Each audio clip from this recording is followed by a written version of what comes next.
Welcome to the 48th and the last session of this series of Manav vyavhar darshan English reading. So quite happy to actually have reached this point, and it has actually worked like almost like clockwork. Everybody came and did their part, and it has been wonderful. And whenever there were even anybody had to actually come as a backup, that also actually happened quite seamlessly. Like Spencer is now doing for the chapter number 18, so which is wonderful. Uh, so Spencer today will be continuing with chapter 18 from the point where he had left.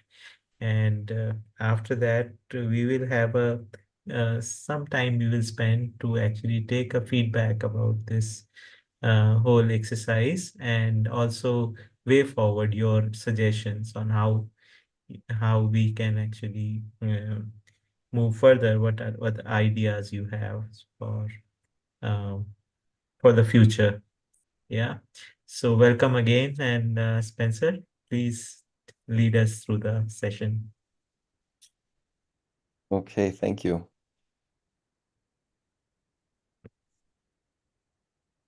Shall All I right. share the document? As you like, yes. It seems a little bit easier still for me to read from my page here, but for those who are watching, Yeah. yeah, Yeah. perfect. And if for some reason where I'm reading is the words are different, then let me know. I will just switch to the one that's broadcast. Sure. Okay. So, welcome back, everyone. Chapter 18.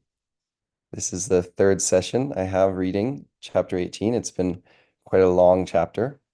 And today we will finish chapter 18, which concludes the entire book. So it's a very significant session in that way. As Rakesh said, we've had 48 so far. This is the 48th, and this will be the concluding one to wrap up this beautiful, beautiful book here. So I only have 7 pages, and they become quite thin towards the end, the pages, meaning the lines are just single lines as it goes into the Jivan activities. So it should not take too long today. Um, and then we will, as Rakesh said, wrap up with some feedback of the overall experience. So let's begin. Starting from the paragraph which is in front of us. The forms have differentiation of beautiful and ugly. The activities have differentiation of insentient and sentient. Goals have differentiation of worldly and spiritual. Knowledge has differentiation of instinctual and systemic. Actions have differentiation of lawful and unlawful. Language has differentiation of meaningful and meaningless. So here Babaji is highlighting again the two paths. One is sort of with understanding, with realization, and the other is in the state of delusion. Once human being attains realization, once human being is happy, then the goals are different, the knowledge is different, the actions are different, the language is different, and the forms are different. But prior to that, with incomplete knowledge, whenever humans live in this earth, the world that they create um, looks very different. And of course, when you do something with complete knowledge, it's like you know how it works. If you want to play some sport, you know how to play. You have a clear understanding. You participate. you're effective in your participation, you do a good job. But if you don't know the rules, it's just like you have not understood the laws. How are you supposed to participate that way? So I'll just there's just a couple. I'll just go through each one here. So the forms of differentiation of beautiful and ugly. So to me, the way I've made sense of this is that, you know, with an understanding of coexistence, your actions and the forms, the things which you create, the world which we create will be beautiful. In the absence of understanding, when you participate, the actions, the form can be ugly, like if you see the way that we've scarred and disturbed the surface of this earth, as Babaji says, it's ugly. And when I look at I was trying to find the definition of beautiful here, and there was only one place I could find, and I've just got access to a few English books here, and it just said um, like beautiful and ugly, or karup and swarup, and then the two words afterwards um, were belongingness and like alienation. So like a belongingness and non-belongingness. And so just with that information, I was thinking about it, and I thought, yeah, if something belongs, if something is orderly, then you could say it's beautiful. And if something is disorderly, it does not belong, there's no system to it, then we could say it's ugly. So, but it depends on your perspective. You need to be able to perceive orderliness in order to perceive beauty. Right now, we perceive beauty just based on the senses, how it stimulates the senses, but we do not necessarily see the larger picture.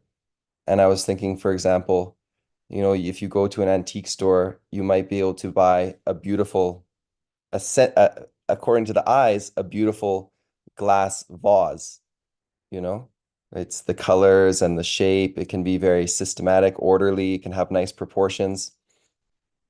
But when you understand, you'll see that we in the past have used lots of lead and even radioactive materials to produce such glass vases. And those materials, maybe radioactive materials, don't belong in the vase. So with understanding, your definition of beauty automatically changes. It's not just about the senses, it's about the orderliness, what belongs. So I thought I went for a walk and I was looking in the forest, and there's many dead trees scattered in the forest. They've served they've purpose, alive, and then they're dead. And many people here, they like to maintain a beautiful forest, so they cut all the dead trees. They remove all the dead trees right away. Um, because aesthetically to the eyes, it does not look beautiful. But when you understand orderliness, when you see what belongs, then you actually see the dead trees are also very beautiful. They participate in the system. You see beyond just the form of the look. You can see, the other day I saw there was a woodpecker, a very special, a rare woodpecker was on one of the trees there. So then the funguses and everything participates. So the idea of beautiful and ugly, I think is quite interesting. And again, with human beings, if human beings are happy, if they realize coexistence, all the forms which we create will be beautiful. So then there's sentient and insentient. I think that's pretty clear. The goals are worldly and spiritual. So spiritual goal meaning realization of coexistence, experience of bliss would be the spiritual goal. And worldly would be things related to this earth in particular, and worldly has two distinctions.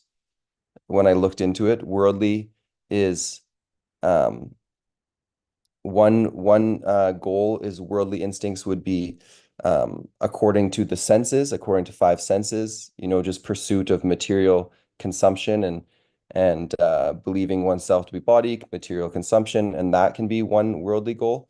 But I also found, and this can maybe someone can verify, I also found the worldly goal Babaji has explained as just simply um, progeny motive, wealth motive, and fame motives, the three motives. So while these motives are humane, they lead to orderliness. In some way, it's not clear for me, but in some way, it's still related to this earth, particularly to this planet. Whereas the spiritual goal seems to be more cosmic. You're realizing, excuse me, you're realizing coexistence, which is the omnipresent reality and nature. You're realizing the fundamental truth of existence, which is relevant in this ever large, endlessly large cosmos. So, anyways, there's worldly and spiritual. Knowledge has differentiation of instinctual and systemic. So again, knowledge can be sensory-based knowledge. You interact, you get some experience from the body. That's instinctual. And systemic is the knowledge coming from realization of coexistence, from Atma, realizing that. So there's two directions. One is coming from the body and one is from Jivan. Actions are lawful and unlawful. I think that's clear. And language has differentiation of meaningful and meaningless. And I've learned a lot about language from Babaji, from what he shared. Prior to that, I had no clear idea about language, neither enthusiastic to understand anything. But Babaji has clearly said that, at the root of each word is a reality. Word is just sound used to indicate a particular reality. And when the language indicates that particular reality, then it is meaningful.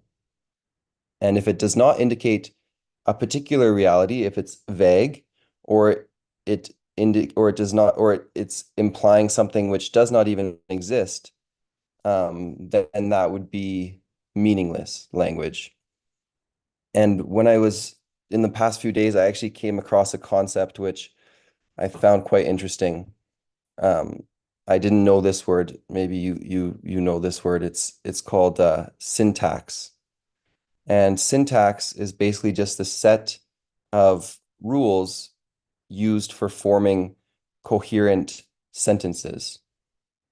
And it's used in like spoken language. So if I say the dog is running, and then if I switch, that has one meaning. If I switch, is the dog running? All of a sudden it becomes a question, like I don't know if the dog is running. And if I switch it again, it can become running is the dog. So maybe the dog's name is running. So just by switching the placement of the words, it implies different meaning to the sentence. And syntax is also the language, what they say when they're doing like computer programming. And in computer programming, I don't know much about it. All I know is that it's very, very precise.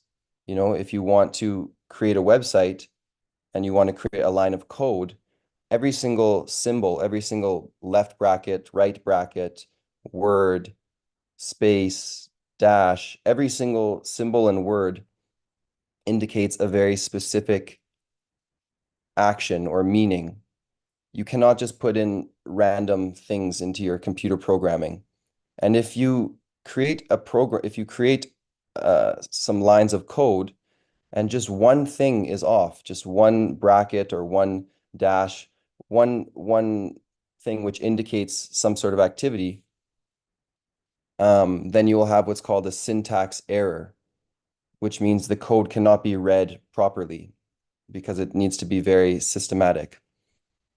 So I'm just explaining this because when I learned about this idea, I always knew, I always felt like, and I had the idea that, when Babaji writes, it's very systematic. And I've compared it to like a formula, like a math formula. There's no ambiguity when it comes to a math formula. And when I learned about syntax with the computers, I sort of apply the same thought to Babaji's writing. When he puts this word, he means that word, and you need to understand the meaning of that particular one. And when they're in that sequence or these words belong together, they belong together. And if you switch them or you put a different word or you change the order of it, all of a sudden it doesn't match the reality. So it's very important to be, and Babaji has been very deliberate with the words and the placement of the words um, in order to convey the reality. And I think just in day-to-day life and growing up, words were very abstract and you could use them more freely or just based on how they sound and without necessarily pointing to a particular thing. So, anyways, the Babaji's said there's meaningful and meaningless, and we'll go on to the next point. The differentiation of consciousness level determines attachment and resolution. Of attachment and resolution determines needs. Of needs determines physical labor. Of physical labor determines production. Of production determines accomplishment. Of accomplishment determines result. Of result determines potential, ability, and receptivity. Of potential, ability, and receptivity determines the spiritual, worldly, three righteous desires, and instincts, focused tendencies. The capability of expressing visualization depends on these three tendencies and their combination on the consciousness level. So I cannot say that I went through this one with the level of precision that I would like to. Um, I I came a little bit stuck sometimes. I think that, to understand some things here, I feel like I should go back to the earlier chapters. And I just quickly, for example, glanced at the chapter, I believe I can't remember, but it's action and consequence. And in that chapter, Babaji clearly shows the sequence of each action and what's behind the cause of each action and how each action results with a complete result or incomplete result. And so I think the exact process, the formula for action and consequences is described there. And I need to revisit that. But the gist, if I could give a more overall summary of this paragraph, would be that based on your level of consciousness, um, you determine your needs, what you want to accomplish and based on those needs, you engage in the world. You create the world to fulfill those needs. So if the goal for you is accumulation and comforts, you feel like you need these things, you will engage in the world to create these things. And however we engage in the world, we create that world. And that world in turn has an effect on the individuals within it. How available is the truth in that tradition, you know? So, in our based on our current level of awakening, we've created a world filled with competition, filled with greed, filled with violence, it's a child being born into that world. It's not easy to see the truth. Where's the coexistence? How do you realize happiness in this world? So, um, whereas in the opposite, or in the correct way, with a awakened consciousness, then human being will engage in the world, fulfill the relationships, create a very happy world, a very conducive situation, which allows for individuals to have the potential ability and receptivity to realize the truth. So, yeah, it's basically our level of awakening mm, determines the determines the state of the world and the possibility for realizing the truth. We'll go to the next line. There is restfulness in human jivan that has attained alertness, awareness, and effortlessness. And human jivan that is attached to worldly desires has friction of effort. So the second part of the sentence, attached to worldly desires, is very evident in my life. I can see, there's a friction when you're in pursuit of a temporary happiness. The temporary happiness is temporary, so you need the next thing and the next thing. Yet Jivan is still hoping maybe this will be happy, maybe this will bring happiness. So it's very tiring, and there's a lot of friction, because uh, just the result is not matching with the expectation. Jivan wants continuous happiness. The result is not continuous happiness. It's just a temporary pleasantness, not even happiness, temporary pleasantness. And this struggle leads to friction, because the thoughts has higher potential. The thoughts can have thoughts of justice and orderliness, but man is just engaged in the world. The man is like a drug addict, you know, just waiting for the next fix, trying to get it. But meanwhile, your whole life is sort of falling apart. And so the opposite of this would be a human jivan with effortlessness, with alertness, awareness. And these words, alertness and awareness, have been defined. Mm, I would have to refer to the definition, but uh, alertness is something like sort of being aware, being a bearer of the truth, and awareness is having this truth in tradition as well. So if I were to put an example, it seems like today, we're very much swimming upstream. We're paddling with our boat upstream. But upon realization, upon attainment of happiness, then it's like we understand existence.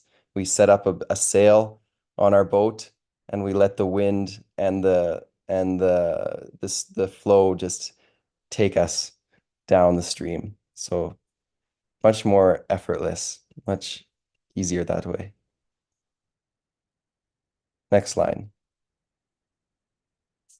Humans, based on their potential, ability, and receptivity, have realized eternalness in spiritual orientation, understood immortality in orderliness orientation, and experienced impermanence in instincts orientation. Effortlessness entails the complete dissolution of pretension, mystery, wrong learning, and delusion. Thus, awakened humans are devoid of flaws. Along with this, there is realization of continuous satisfaction, resolution, and restfulness. So again, there's a level of awakening. There's completely unawakened, wherein human being just simply believes themselves to be body. Man, vritti, chit are just in pleasant, unpleasant, uh, um, profit, loss, in evaluating the world through a very narrow and incorrect lens. And then there is, more awakened or awakening progression or semi-awakened, wherein human being, upon following the guidance and the recommendation and emulation of awakened human beings, slowly begins to have thoughts of justice, thoughts of behavior of justice, thoughts of dharma, and Jivan becomes slowly more mm, regulated and cohesive. Um, so depending on the level of awakening, human beings have realized the eternalness of coexistence of in the spiritual orientation. That's, at the fundamental nature of existence as nature saturated in omnipresence. They've understood the immortality. So that's immortality is of Jivan, meaning the constitution is not changing. And or we've experienced the instincts, which is just living only with the senses, which is living in with an animalistic consciousness, basically. So, and effortlessness entails the dissolution of pretension. So again, with knowledge, all mystery, all wrong learnings, all delusion, all pretension, it's gone. It has no place. It's only there in the absence of understanding, really. It's just like without a clear direction, you would call it lost, But once you have clear direction, that's all that exists. And it leads to satisfaction. We'll go next line. The reputation desire is the most eminent of the three righteous desires. Deific humans deploy their resources and relations to nurture and promote the humane tradition for evidencing their awakening. This itself is the reason and true form of reputation, whose actualization is in the form of the universal system and the indivisible society. It is about accepting reputation as a consequence of dissemination of awakening in the human tradition. Reputation means acceptance, understanding, and emulation of awakening. Reputation is abstaining from all physical, verbal, and mental activities that are contrary to humanness. So this one was interesting for me when I first read. So here Babaji's placing reputation desire as the most eminent or the most grand or the highest value of the three righteous desires, the other ones being progeny motive and wealth motive. So, um, so, our current notion of fame or reputation is many people should recognize me, and recognize it can be for anything, just people should know me. You can become infamous also, you did something very embarrassing or controversial, you become famous. But in today's context, it doesn't matter. People just want to be recognized. They just want to be seen for something. It helps to maybe validate you as a person or create a sense of purpose or meaning. I'm not sure, but we all have that. At least I have that, sense that you want to be, yeah, you want to be seen in a good light, from other people. You want to be seen that you're doing something good. Well, here, um, that recognition of doing something good, that recognition just comes as a byproduct. It comes as a consequence of you um, living with your awakening. So upon realization of coexistence, upon experience of bliss, then one lives in this world to evidence their understanding. You cannot just have understanding of coexistence and just keep it bottled up and just have a little experience for yourself. It just doesn't work that way. It naturally flows from Jivan into the world, into your behavior, into your work. You become enthusiastic, you become in celebration to participate in the world. And this leads to orderliness as well in your relationships with the environment. And this motivation to evidence um, is to evidence your understanding is reputation desire, and being recognized is a natural consequence of this. So if I try, I'm not exactly sure, but if I try and see why is Babaji saying this is the most eminent of the three, it seems a little bit more pure, like you're just going right to the source. You just simply want to evidence awakening. And of course, evidence awakening will include having family, doing production, which is like progeny motive and wealth motive. But it seems like you've distilled the motivation even finer. It's simply just to evidence coexistence. Whereas progeny motive and wealth motive they are righteous desires, that is what needs to be done. It's humane desires. But perhaps it's not as refined as simply the motivation to simply evidence awakening.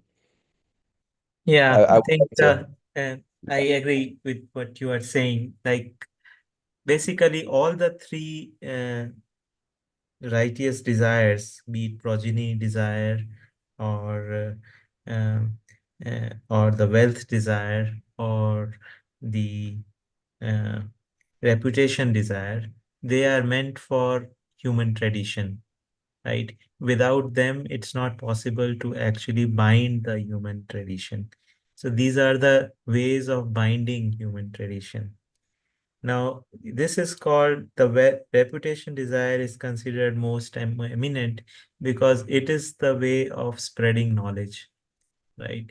While the wealth desire and progeny desire is meant for mostly the family and the participation in the society.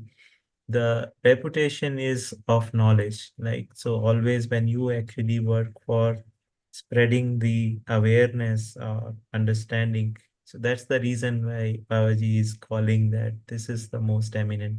And it is, I mean, typically, at least in India, it is considered that one needs to be, it's considered better if one is selfless, right? Doesn't expect any acknowledgement. That is considered as an ideal thing, right? But over here in this darshan, it is saying that if you do something good, it is natural that you should actually get acknowledgement. And this acknowledgement is actually the, in a way, it is an affirmation that what you did was the right thing, and the society actually acknowledges it, and that is the way awakening actually gets furthered in the tradition. Very, very nice. That clarifies it for me, definitely.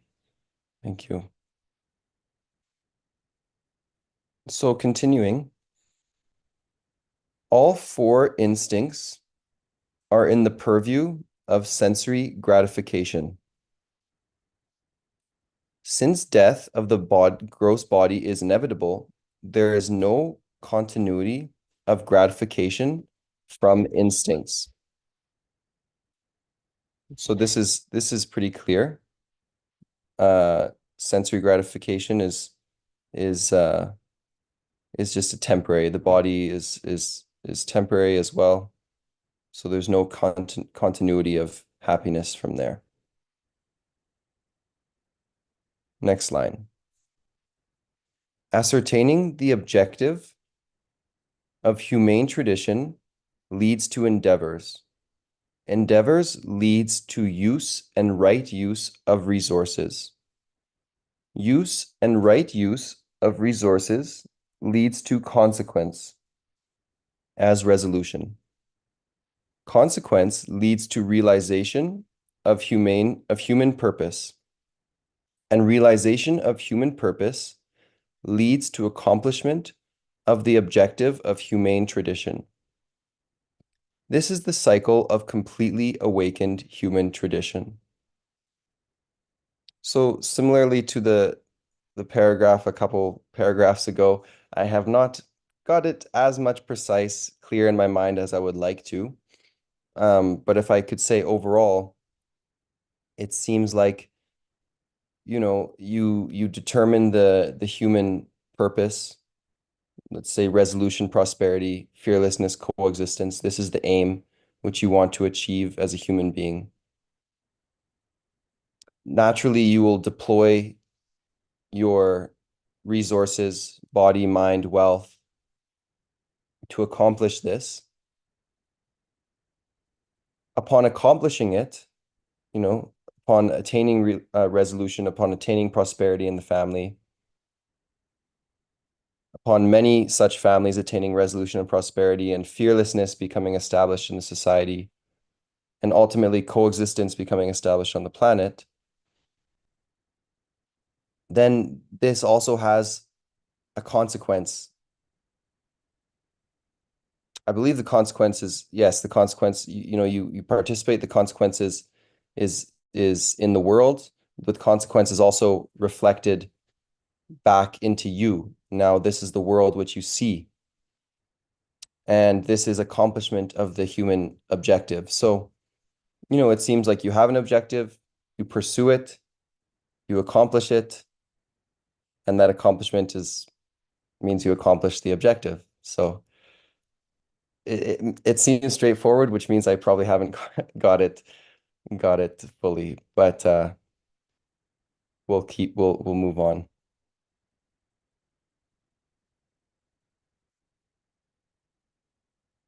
All the means can be categorized as external or internal. External means. Means include the body and everything produced by it. Internal means. Man, vritti, chit, and buddhi, and hope, thought, desire, and resolve, generated respectively from them, are the internal means.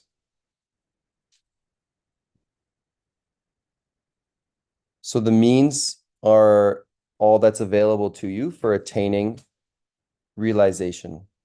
So there's the external and the internal, and all these are available and to be used for attaining realization.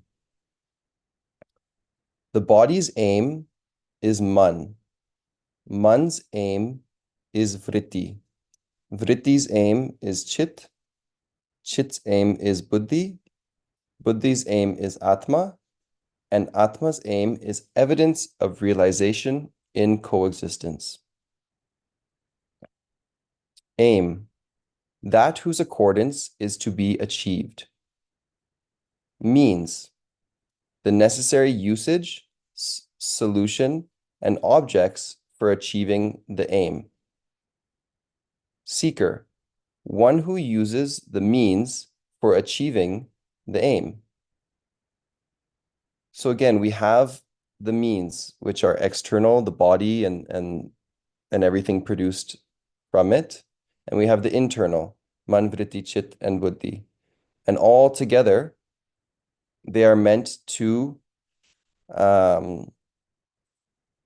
they are in a sequential compliance, so body is meant to abide or comply by man by vritti chit, chit buddhi, buddhi atma, and atma realizes coexistence. So this is the internal progression, or the higher conformance, which is to be achieved. And one who uses the means available to them for attaining this is called seeker.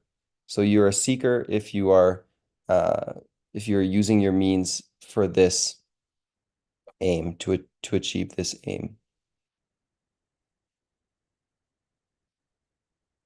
Whose awakening and satisfaction are incomplete, only they need the means to attain the remaining awakening. So I think what is meant by this is that, prior to accomplishing awakening, the means are used for attaining it. Upon attaining awakening, Jivan becomes fully forceful, and the means are used for evidencing at that point, for evidencing the awakening.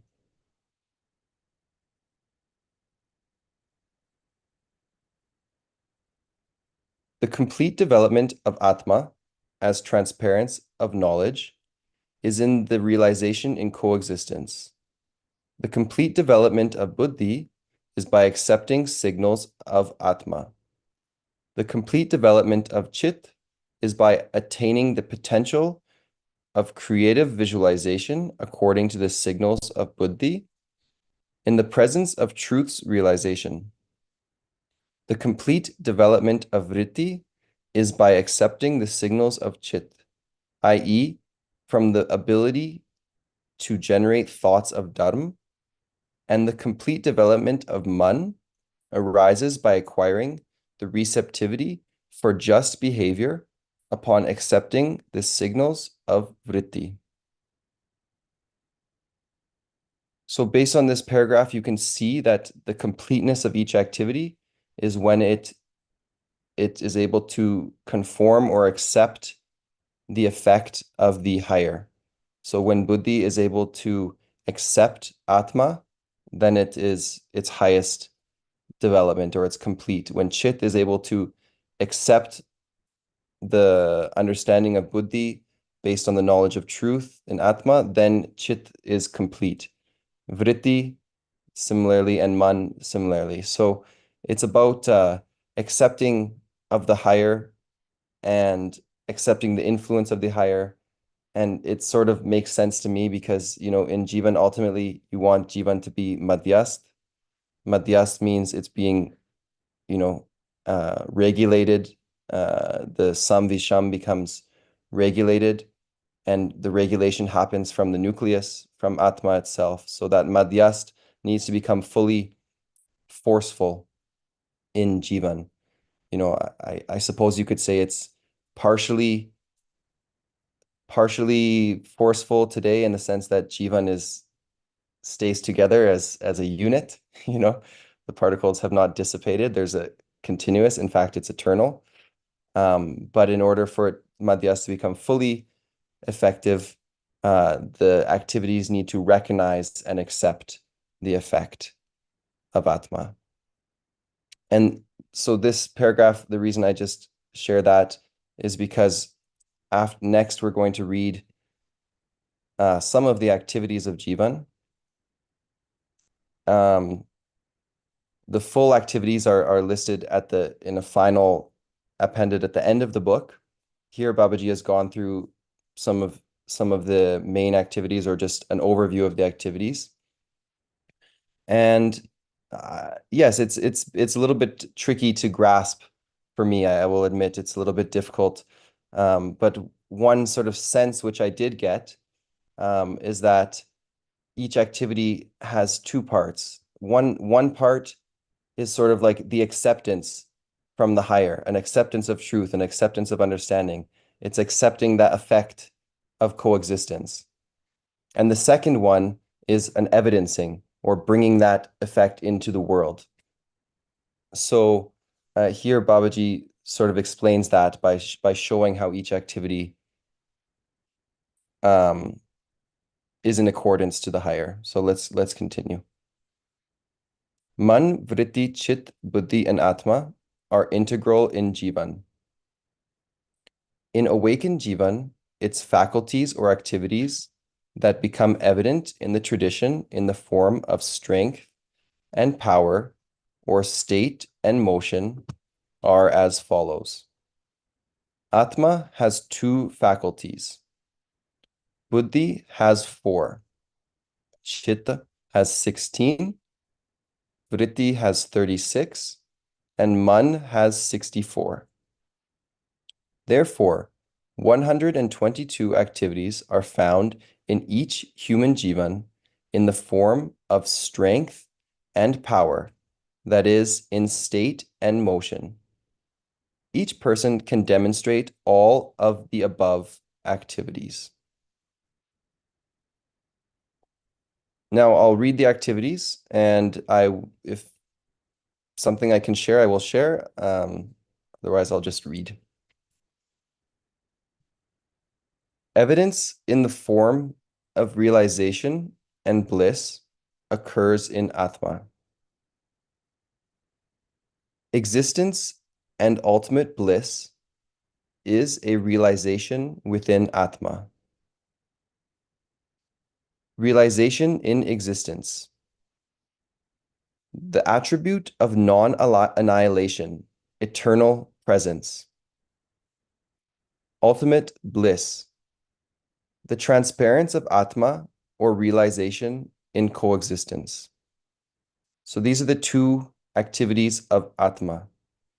And when you think Atma, it's coming down to the most final, concrete sort of truth, And in the final realization is this realization and bliss. So one is an experience that existence is continuous, it's eternal. There's no question of nature, matter disappearing, of space disappearing, of space turning into matter, matter turning into space. These are contradictions that exist in prevalent ways of thinking, that this world will end, that this world doesn't, is just illusion, that space, God is the only reality, or in materialism, matter is the only reality. Even when they say space and time, it's something which can be bent and twisted and turned around, so it has lots of attributes like matter. So here, the final realization is the eternality of existence. It is continuous. And this also leads to experience of ultimate bliss.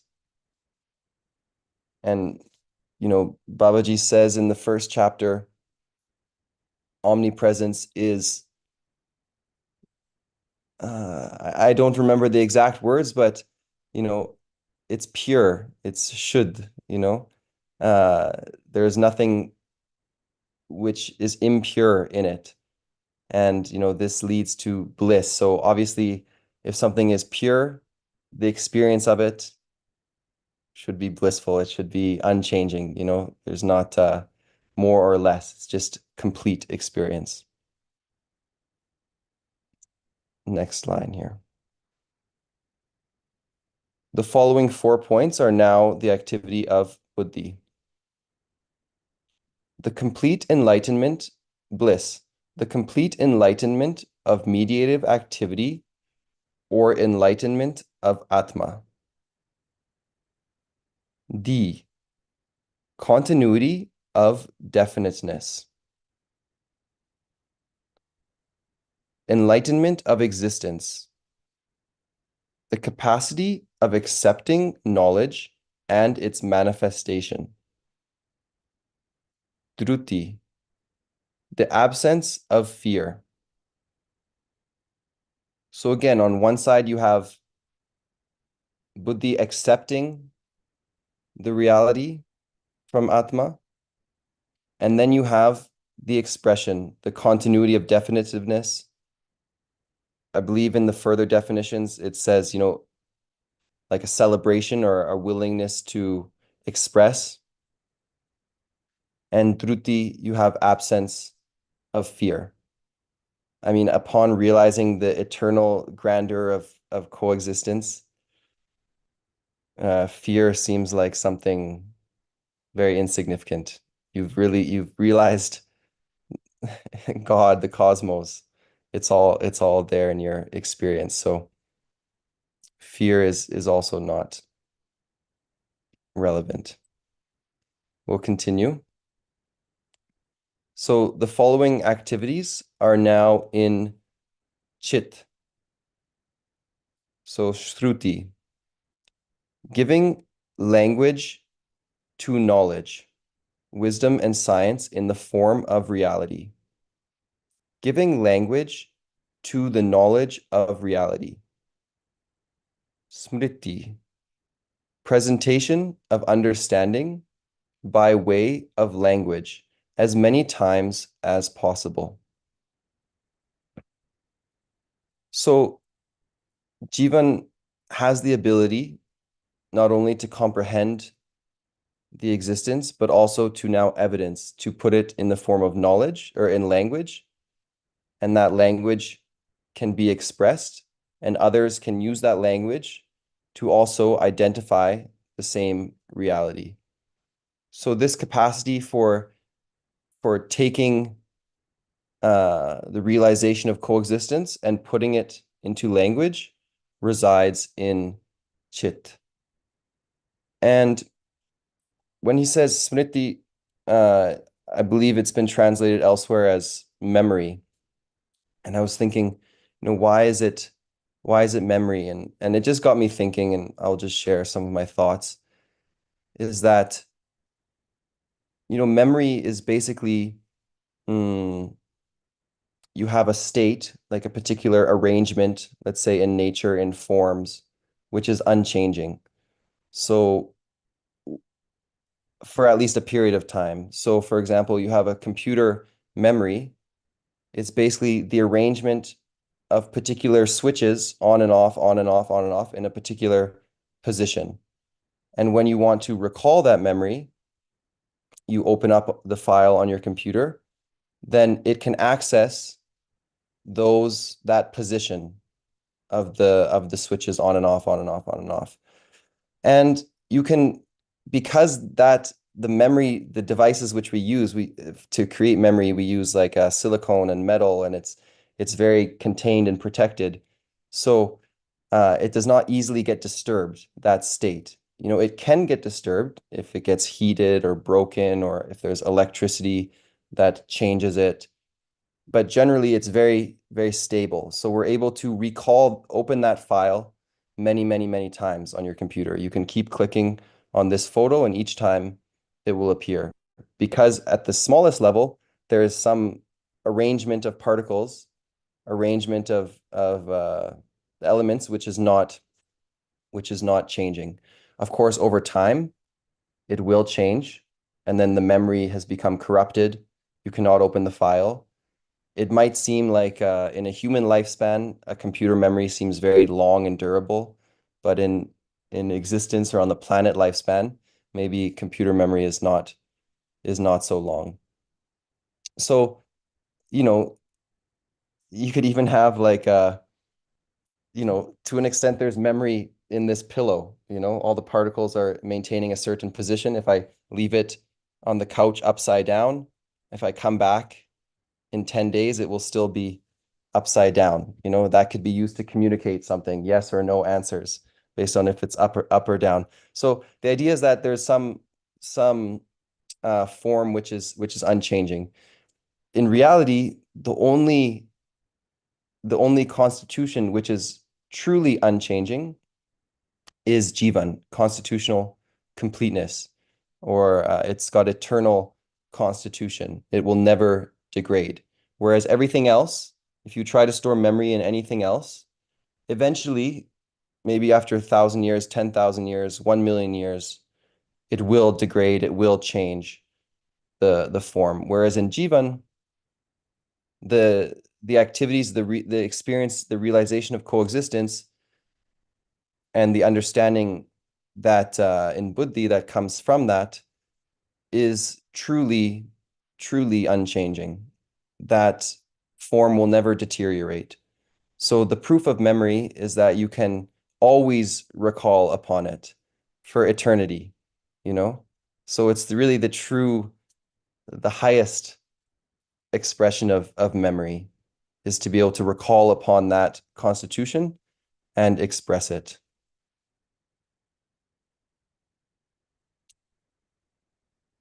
So continuing, meda, the activity that bears kala.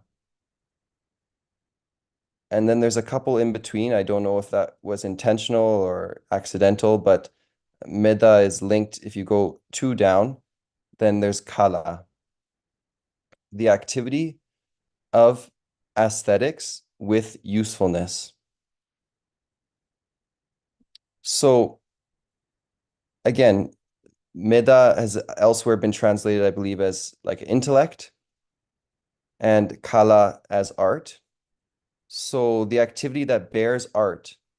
So in order to, like, art and usefulness is not an isolated concept. Usefulness and art implies purpose. It implies orderliness, because ultimately usefulness, it implies your participation in something larger. So the activity which bears the understanding of art, which puts art into context, would be the intellect. And then with intellect, with the understanding of art and usefulness, then the expression of that would be art and usefulness, production of those things. So Shri, the acceptance of prosperity and contentment, the lack of the sentiment of lacking. And I believe those in the activities, again, they're sort of flipped. For the state is contentment. So with a lack, the sense of lacking, then there is prosperity. You know, one can engage in the world for uh for achieving prosperity. If you're not content, if there's no contentment, then your engagement with nature will be very different. If you're unhappy, if you're feeling a sense of lack inside, then the way that which you consume, the way that which you see the material world will be for trying to fulfill that contentment. And therefore, you know, you can never properly define your needs. You'll never fulfill that contentment through consumption. So first is contentment, and then prosperity emerges as well. Radiance, kanti, the process that uproots ignorance.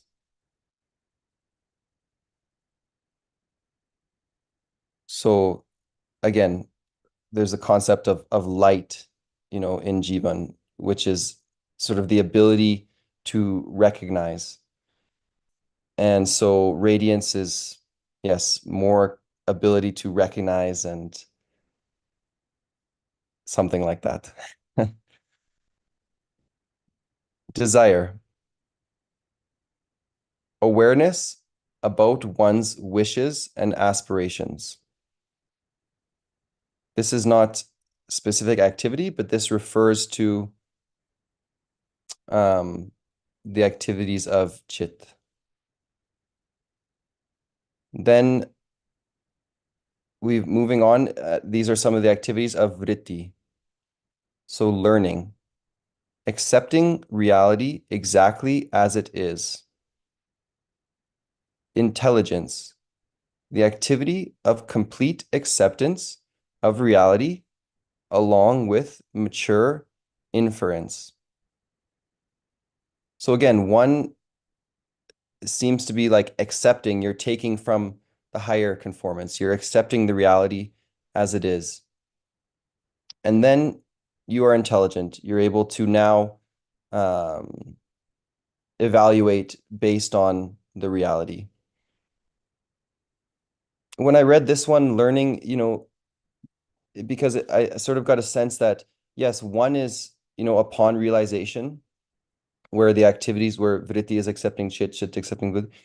Secondly, there's on the way to awakening, on the way to realization, where you start to slowly awaken the lower faculties of man, vritti, chit. You start to put the reality in the lower faculties based on how they exist in an awakened person. So an awakened person allows you to slowly start to emulate the way of thinking, the way of accepting, the way of believing as you would with awakening, right? You have to believe before you can know. You have to accept the realities in vritti, in chit. So here it can also be seen um, as towards realization, you begin to accept the realities as they are. And after realization, of course, vritti truly accepts it from its own experience. Moving forward, kirti, the movement towards awakening, and thought, vichar, the activity for revealing verity with exuberance.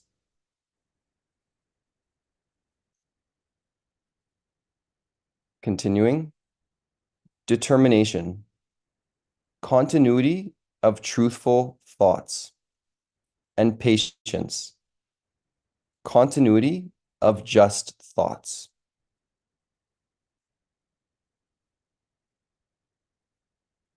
Peace, shanti, behavior based on resolved thoughts. Kindness, not interfering in others' development, being helpful. Uprightness, the end of attachment towards the decline, being inclined for the rise, awakening.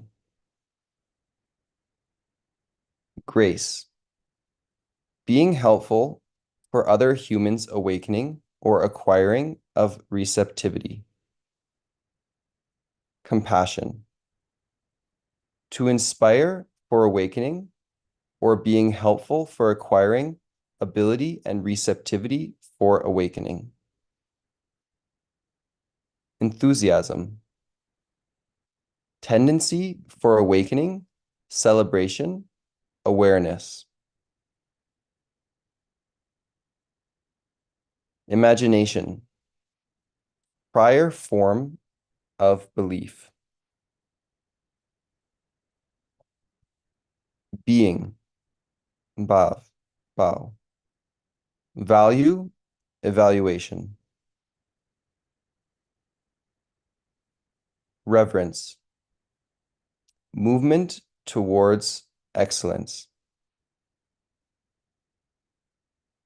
Forgiveness, remaining unaffected from others' aspect of decline while helping them for awakening.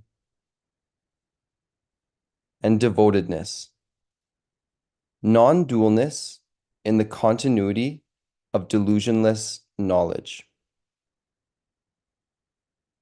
So again, these are the activities. I just pushed through them a little bit. I think with further exploration, perhaps I could have more to share. Right now, it's very brief, and as Rakesh has mentioned, the activities of Jivan really get explained in other literature in more detail. And I would like to, after reading this, my curiosity has actually piqued. So maybe that's why he sprinkled them in here to get like an appetizer. So I can say that after reading this, it's for me, it's not quite enough to grasp. But my curiosity is piqued to learn more. Species, jati. The specificity of physicality of form, properties, intrinsic nature, and dharma. The process of choosing what is pleasant to man is referred to as selection, which occurs in the expectation of taste.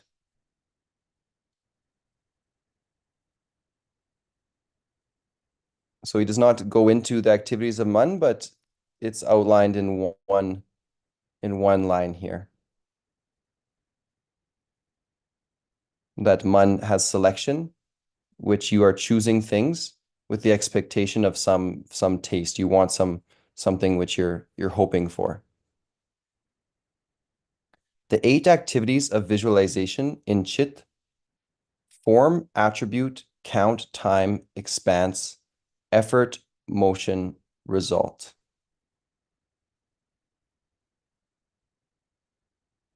Concurrence in just behavior and occupation entails coexistence and prosperity.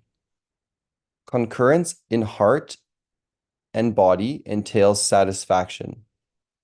Concurrence in heart and breathing entails health and growth. Concurrence in breathing and man entails strength and vigor. Concurrence in man and vritti entails happiness. Concurrence in vritti and chit entails peace. Concurrence in chit and buddhi entails contentment. Concurrence in buddhi and atma entails bliss. And there is eternal concurrence between atma and omnipresence, which entails realization of ultimate bliss and its evidence. So these are the names given for when concurrence is achieved, when there's when the different activities are able to recognize and respond appropriately to one another. And last line: the realization of ultimate bliss is the highest goal of human jivan. Ultimate bliss is the grandeur of realization in coexistence, which is the natural activity and expression in an awakened jivan. So here you have it. This is the highest goal of human being, of jivan. You know, in past traditions, human being has been devalued. You know, Babaji says human being is seen kind of like an animal. In materialism, human being is identified just as the body, you know, and only given so much credit as, you know, living according to the senses and pursuit of these things. And in spiritualism, human being is naturally a sinner, you know, they've done bad. You need to repent.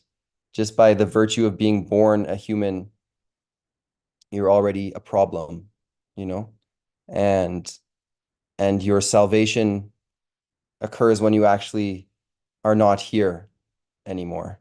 Your salvation occurs when the human being ceases to exist and only God exists. So in this sentence, it's a completely new definition, a completely new way of seeing human being. And it's very empowering for human being. For the first time, you know, we can accomplish knowledge, we can experience continuous happiness. And when you take the very first chapters of the book, the very first line is, you know, existence is coexistence, nature saturated in space, and here you have it. At the very end, the ultimate accomplishment is to achieve that same realization. So with that, we conclude the reading of Manav vyavhar darshan. Thank you everyone for your participation. And let's do the next one. Wonderful, Spencer. I mean, I was totally impressed with the pace with which you actually did it, read line by line with a lot of patience. And it's not an easy read by any standards. And and you have actually done justice to this, is what I can actually say. I Well, think thank one you. of the things that we basically I observed is that uh, there is a lot of sincerity that you bring to the table. That something which basically is quite uh, warming and makes us feel very much connected with you. Yeah. So very nice. Thank you. Thank you so much indeed. Yeah. Ashl, you are always behind and done a great job as well. Thank Yeah. you. So I will now open the floor for anyone else to say something for Spencer, and then we will discuss about what to do next on as the way forward for this. Yeah. Supriya? Yes, thank you very much, Spencer. As always, it was very great to listen to you and very composed and with many great examples from yourself. And it was very nice to listen to you. And yeah, it was a very good ending to the whole series. And yeah, for us, the journey was very um, it was a very good experience. Our reading was also very helpful for us. Unfortunately, we couldn't participate in so many of the events that happened session. But yeah, thank you, Rakesh, for um, conducting these, and hopefully be more in the future sometime. Yes, indeed. Shilpa Didi, you want to say something? Yes, so like, yeah, thank you, Spencer. So as I said last time, it's like really a pleasure listening to you and how you relate, everything to your environment. With almost everything you explain has a thought process behind it. So it's very helpful also and like really amazing. So as Bhaiya said, it's a blockbuster ending. And how you came the last Anubhuti and you connected it to the first of the book, and how Babaji's the whole darshan is so cyclic. So it was really good. And in today's content, like the definitions, like really leave, I think, everyone spellbound. That how could Babaji put into words, all these definitions. So it's really amazing. And as you said, it really piques our curiosity. So I completely agree that he just sprinkles it, and it's further to come in the other books. So I'm also like really looking forward to it. So yeah, thank you very much, Spencer. Really good. Great, thank you. And thank you, Shilpa Didi, and thank you, Kevin, as well. Thank you, everyone. Rishta, you want to say something? Yeah, just the same, it's been a great run, and this has been a very, very rewarding ending also. As everyone's already shared, it's really nice listening to how you explain it. I was again thinking about so many things because of the kind of examples you were bringing in. And I think it's um, really nice how you stressed on the significance of the Jivan in this section, like the significance of a Jivan as an entity in existence. I really like that example where you're talking about, the memory uh, of different material objects has to be limited no matter how long it lasts. Whereas because the Jivan is something that is immortal, that is the only entity in existence that can possibly hold on to anything permanently and therefore have a permanent basis for functioning. um, I think that was really, really wonderful to bring that point out. And yeah, so many like that actually. Each of them, I think, for all of us have been thought provoking and really relatable. I really enjoyed it. Thank you. And thank you to Rakesh Mama and Sanjeev Uncle, the whole team for preparing the book for us so that, we could all participate in this process. And yeah, looking forward to the next. Yes, indeed. Sanjeev Bhaiya, would you like to say something? Sanjeev Bhaiya has been a Thank pillar, you. and he basically, along with Surendra Pal Bhaiya and others, have contributed for reviewing this work and share the ownership of this book. So, would you like to say something, Sanjeev Bhaiya? Yeah, while participating in the review process was very rewarding and enriching and let's say satisfying. Seeing everyone in these last 48 sessions reading these sessions and giving, reading these sections and giving their own explanations, their own interpretations, giving their own examples. That has been the key takeaway from this whole exercise. So, Spencer today, when the session started, the way he explained beautiful and ugly, okay, the way he explained the meaningfulness and meaninglessness of language and relating it to the syntax error in computer programming, which is very relatable to all of us who come from computer background. Okay, like you do a lot of coding, but if you don't do it right, it doesn't do anything. It doesn't serve a purpose. So those examples are good. The climax was the last sentence. The human beings have been the sinners. This is what the tradition has been saying. And the best thing for them is to leave this world. That is when they achieve moksha. This is what the tradition has been telling throughout. Okay, so to get this alternative, to get meaning to the life of human beings, to understand that, very well put, Spencer. Best wishes. Thank you.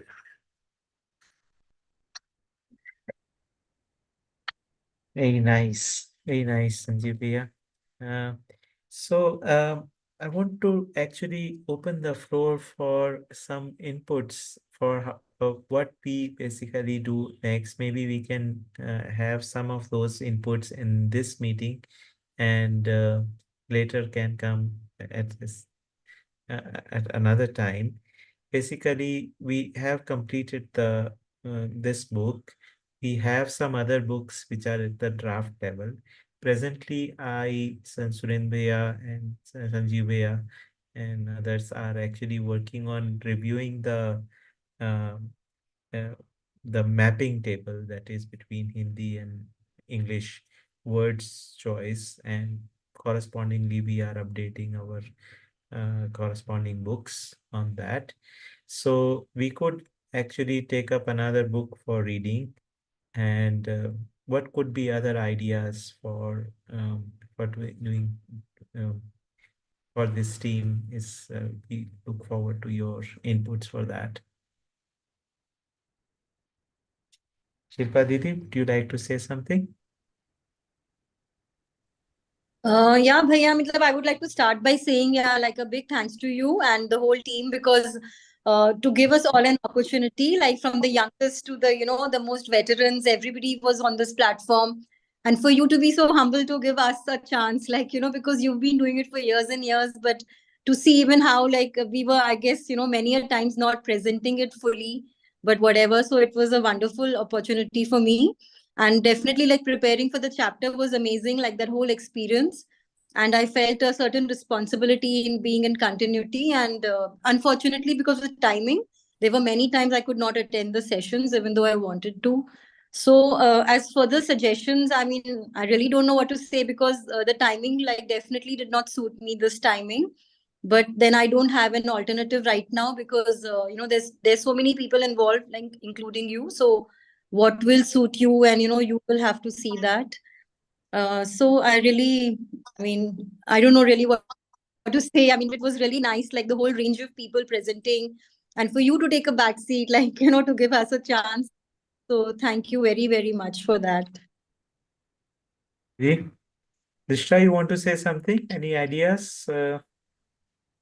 Yeah, I think what I really enjoyed about these sessions was we were all really reading the content so deeply and then sharing whatever, the harvest of that reading, deep reading. I think that was a very nice experience. I mean, I really like the idea of the presentations also that you were sharing initially, but I have to say that I think the fact of just reading Baba really thoroughly, or even maybe listening to him um, that together and then sharing what we are getting out of it. I think that's, going at it line by line, that was something that I felt was really nice because I think in a lot of Adhyan setups also, unless you're in a 6 month maybe workshop, you don't go together with other people. You don't go over it line by line, It's only when we're translating or doing a 6 month Adhyan that we actually end up doing that. with other people as much as we did this time. So that was just one thought. Besides, of course, I really like the idea of the presentation and then discussion around it. But this was another thought that was striking me as we were finishing up today.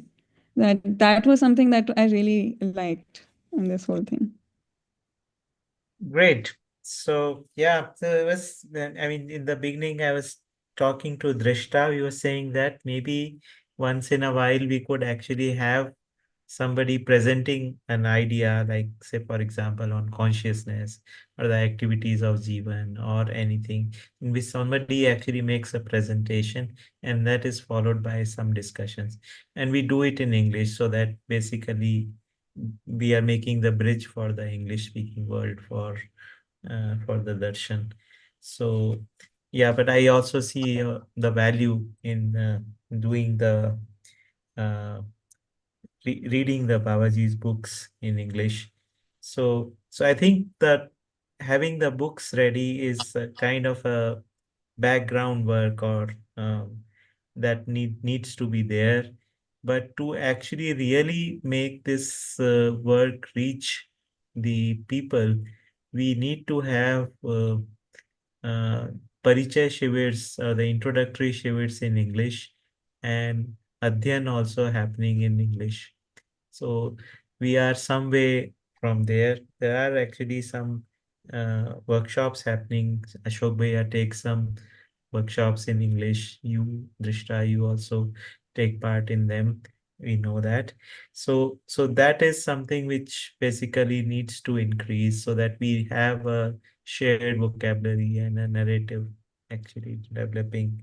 So I think we will get there. So that's all I can say right now. So yeah, so Spencer, Esther, you would like to say something? You want to say something? Yeah, our reception cut out there, but here we are. So no, I mean, it was overall a really nice experience for me. And I've shared this already, but basically just taking the responsibility led to reading it more seriously. The first time, my first session, maybe, you know, more out of fear because you want to like have something to say and present it. The second time, this time around, I got some also just like my own curiosity, you know, just like, oh, I just want to get it. I just want to know what's being said. So it was nice that I had both opportunities, but regardless, whether out of fear or my own inspiration, both times were very fruitful. Yeah, just really having the acceptance to understand something, to understand to the degree of being able to explain, which is kind of like seeing the evidence of how I really understood it.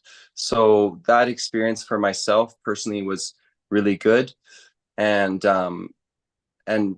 because of that experience, like I don't care like you know, who comes to listen to me or not listen, or how many people watch or don't watch, because like the result was really like within me, you know. And so I'm just happy about that. And I feel the same way for like other participants as well, in the sense like, you know, it seems like each person is echoing the same sentiment, that when they took their responsibility, they gained something.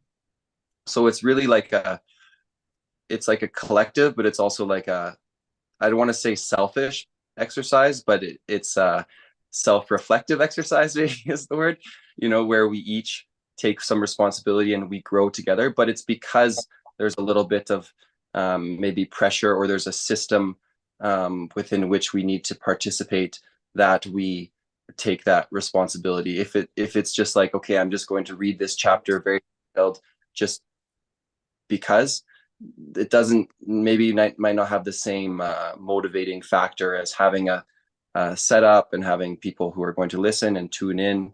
So I think the setup allowed for each person to flourish. And it was a great experience, and listening to others was very nice as well. And I think if I wanted to even get a little bit more from the experience, I try to follow along. So like if I know someone else has a presentation coming up, I would also read those pages with the same intensity as though I was going to present. And I think if I did that, I could even get more from this whole experience as well.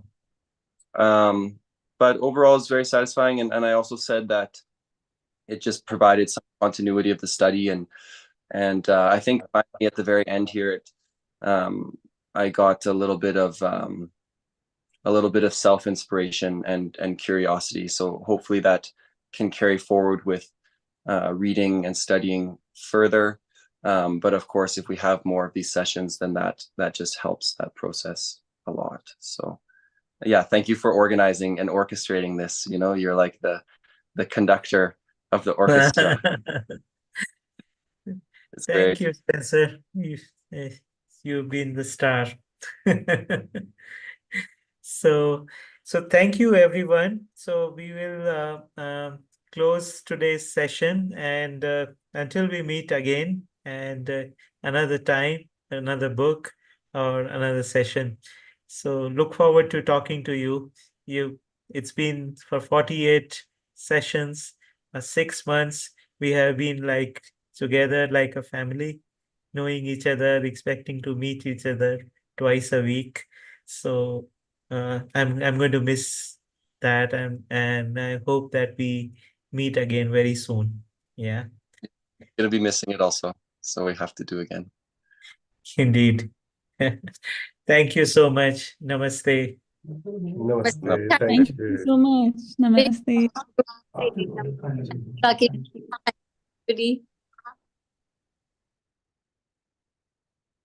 Thank you.